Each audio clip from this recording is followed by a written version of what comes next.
Sayang din itong kinikita namin dito mga kasenyor, kahit na maliit lang na opisina na klinika, pandagdag pa rin sa pang-araw-araw na gastos.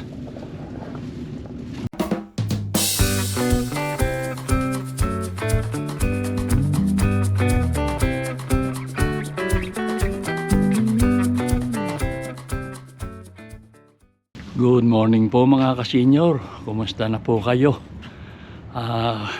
Ngayon po ay pupunta uli kami sa doon sa aming part-time cleaning na opisina ng aming family doctor. At titignan po namin kung may pumasok dahil po nakabakasyon yung aming family doctor ngayon. At hindi namin alam kung yung kanyang receptionist o secretary ay pumasok. Kaya titingnan po namin, at kung marumi po ay maglilinis kami. At kung hindi naman, pupunta kami sa bangko. Didiretso kami sa bangko at meron kaming babayarang mga, alam niyo naman po ang buhay ng mga kwan dito. Pagdating ng mga dapat bayaran nagbabayad sa bangko. So sige po, at samahan na lang po ninyo kami sa aming paglilibot sa araw na ito. Ayun na po pala yung aking mga kasama. So ito mga ka-senior, ito na kami sa opisina nung sa klinika ng aming family doctor. At chichika namin kung may pumasok ba. Malinis naman dito sa reception, pero titignan namin kung pumasok yung secretary niya. Ito pumasok nga, ito may counting garbage, pero yung doktor namin wala pa. So siya lang ang pumasok at siguro nag-aayos ng mga filing niya ng mga pasyente, papel ng mga pasyente. Ayan mga kasenyor, tingnan namin yung opisina ng doktor. Ayan, may mga nakapile din dito pero walang garbage, walang kaya hindi pa pumapasok yung doktor namin. So ayan mga kasenyor, mag-garbage ako ng konti at wala namang lilinisin na floor. So garbage lang ang gagawin. Sayang din itong kinikita namin dito mga kasenyor, kahit na maliit lang na opisina na klinika, pandagdag pa rin sa pang-araw-araw na gastos. Gumagayak na yung aking anak ng katulong ko siyang nag-garbage. Anak garbage doon, there's no garbage there. So bali ito lang yung garbage mga kasenyor. Ito. Saka yung kahon na pinagkuhanan doon. Pinapalitan lang ni Mrs. ng liner.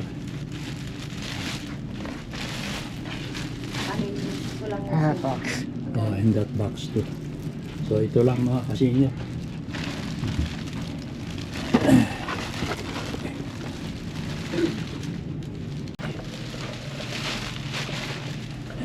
Bali ito lang mga kasenyor.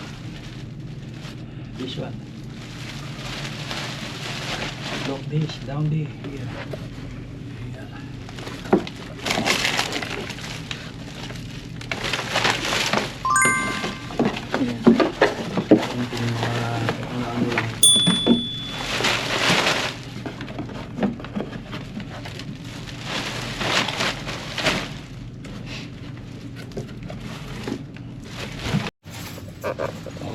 Ayan na mga kasenyor, nakatapos din kami ng pag-check nitong clinic ng aming family doctor. At kami didiretso kami ng South Center Mall sa bangko at magbabayad ng mga utang. Na walang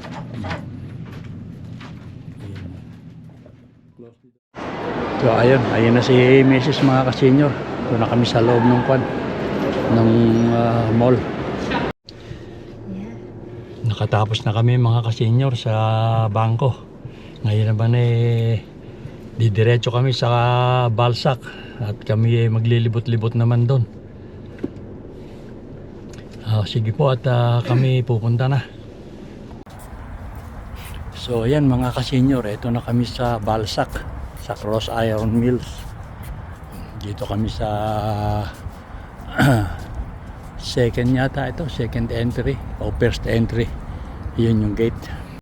Ewan ko, maraming tao yata at ala akong makitang paradahan na malapit sa building.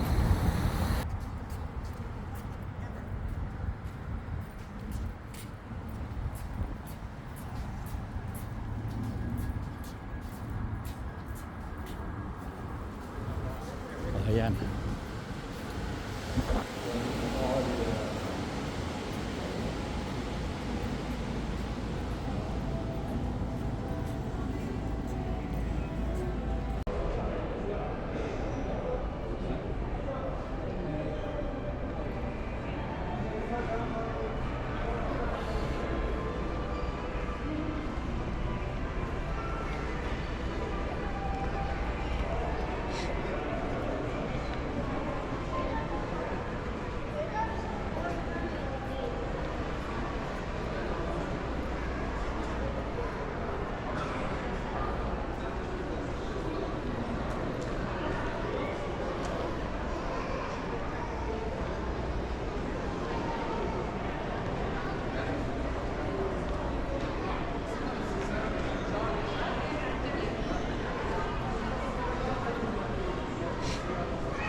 Aquí acá está con los memes, los chiles.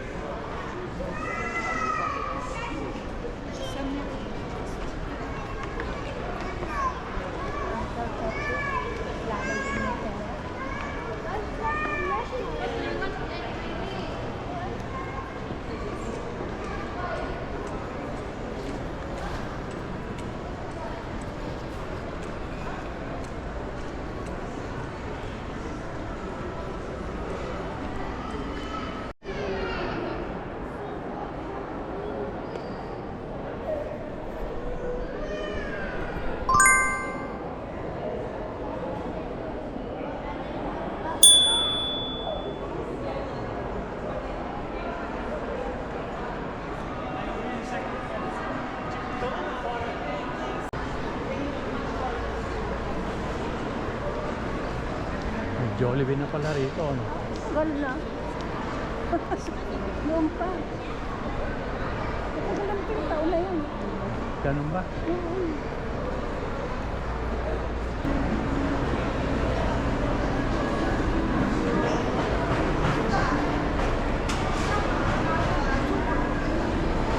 Mga nakay na upo.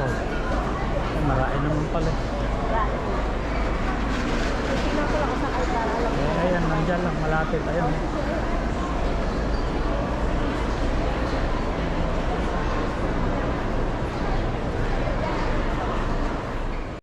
Ayan mga kasenyor, hati lang kami nung anak ko sa aming tanghalian. As usual, yung kanyang paborito, fried rice sa Thai. Yun lang naman ang gusto niya, kaya tinatanong ko nga kung gusto niya ng kape, ayaw naman daw. So, yan, kumain tayo mga kasenyor. Si Mrs. naman kumuha pa nun sa kanyang yung kanyang kakainin. Saan mo kinuha yan? Ha? Ano yung kinuha mo? Wala. Ayun si Mrs. Dumating na dala na rin yung pagkain niya. Hindi pala gamitin mo. Tilapia kasi hindi sa loob. Ayan.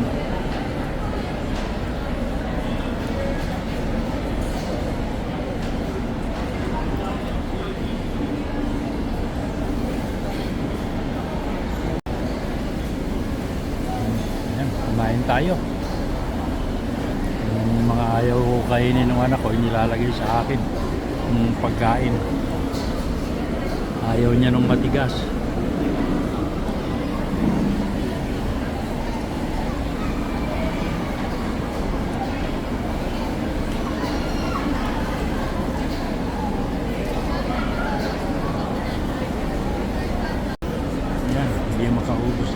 yung kanyang kinuhang pagkain ginasal. Tama na yun.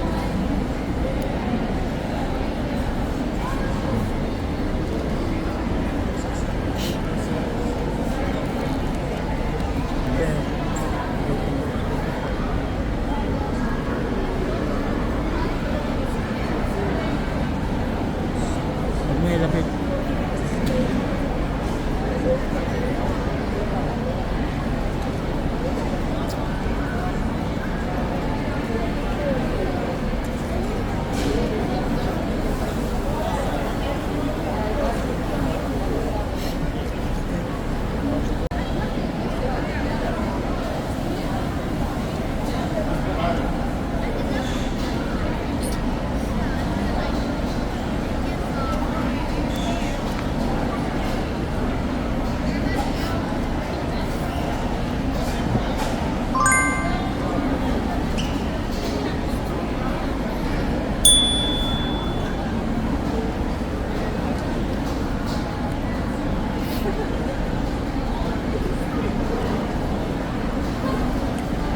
Ayan mga ka-senior.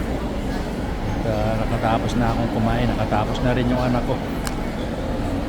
Si Mrs. na lang yung hinihintay namin na makatapos.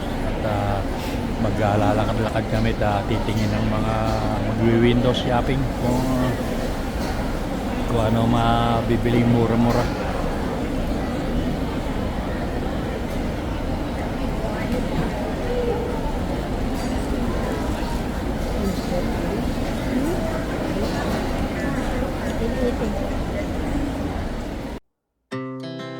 Our hearts beat to the city streets. We began to feel the fire. We rise like tall buildings as the chemicals they take us higher. The night's young and it's just begun as she puts her hand in mine. We wanna chase the night, wanna dance to the light, pull the stars from the sky, just two hearts running wild. Never sleep, never stop, as we shout from the top. We're gonna be two hearts running wild.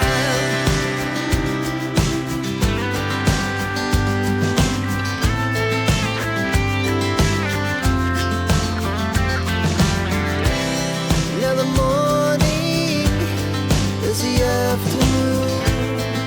We lay awake in bed. The glass so loud. So ayan mga ka-senior at kami pauwi na. Pasado 2:00 na ng hapon. Meron pa uli kaming pupuntahan.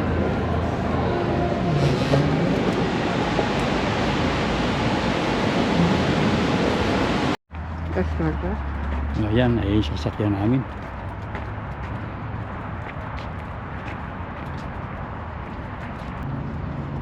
Sige, okay, let's go.